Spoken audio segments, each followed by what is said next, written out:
জাতীয় নাগরিক কমিটি কিংবা বৈষম্য বিরোধী প্ল্যাটফর্মের কোনো ব্যক্তি সরকারি কোনো দপ্তর কিংবা সরকারি কোনো সেক্টরে থাকার আর কোনো নৈতিক কিংবা আইনগত অধিকার রাখে না।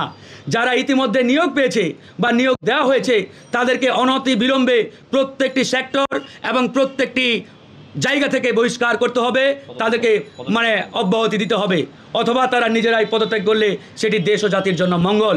একই সাথে আমি আবারও রিপিট করছি, বর্তমান এই সরকারের নিরপেক্ষতা বজায় রাখার জন্য ছাত্র প্রতিনিধি দাবিকৃত যে দুইজন ছাত্রনেতা ইতিমধ্যে এই সরকারের অন্তর্বর্তীকালীন সরকারের উপদেষ্টা হিসাবে চেয়ারে রয়েছেন, জনাব আসিফ মাহমুদ সজীব ভুইয়া এবং জনাব মাহফুজ আলম, তাদেরকে অনতি বিলম্বে পদত্যাগ করতে হবে।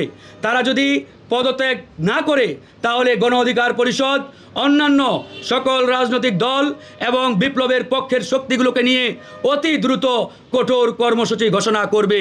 আমরা স্পষ্ট করে বলছি, এই সরকার জনগণের সরকার, কিন্তু জনগণের আকাঙ্ক্ষা বাস্তবায়ন না করে এই সরকার একটি রাজনৈতিক দলকে পিছন থেকে পৃষ্ঠপোষকতা দিয়ে সেটাকে পুষিয়ে পালিয়ে সেটাকে সবল করছে।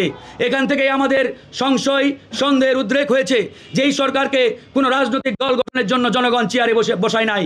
এই সরকারকে যে মহান দায়িত্ব দিয়ে জনগণ চেয়ারে বসিয়েছিল সেই মহান দায়িত্ব পালন এই 7 মাসে কতটুকু করতে পেরেছে সেটি কিন্তু আজকে পরিষ্কার।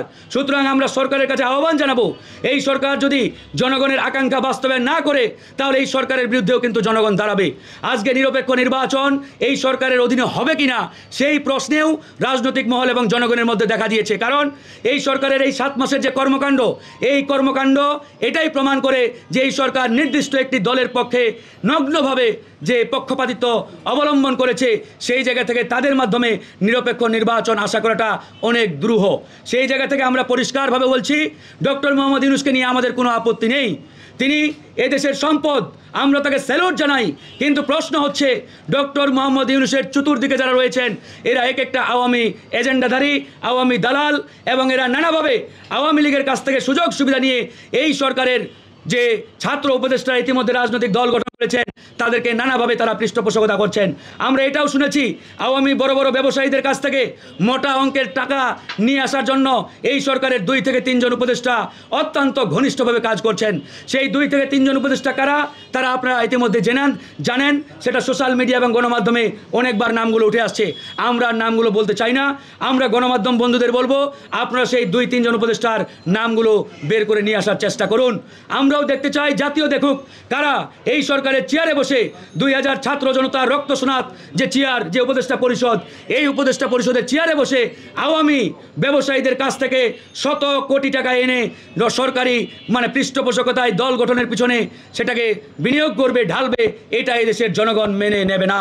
তাই সেই জায়গা থেকে আমরা পরিষ্কার, এই সরকারের প্রধান উপদেষ্টাকে আমরা সফল করতে চাই, কিন্তু এই সরকারের প্রধান উপদেষ্টাকে সফল হতে দেবে কিনা তার চতুর্দিকে আওয়ামী উচ্ছিষ্টভোগীরা, এটা আজকে জনমনে প্রশ্ন দেখা দিয়েছে।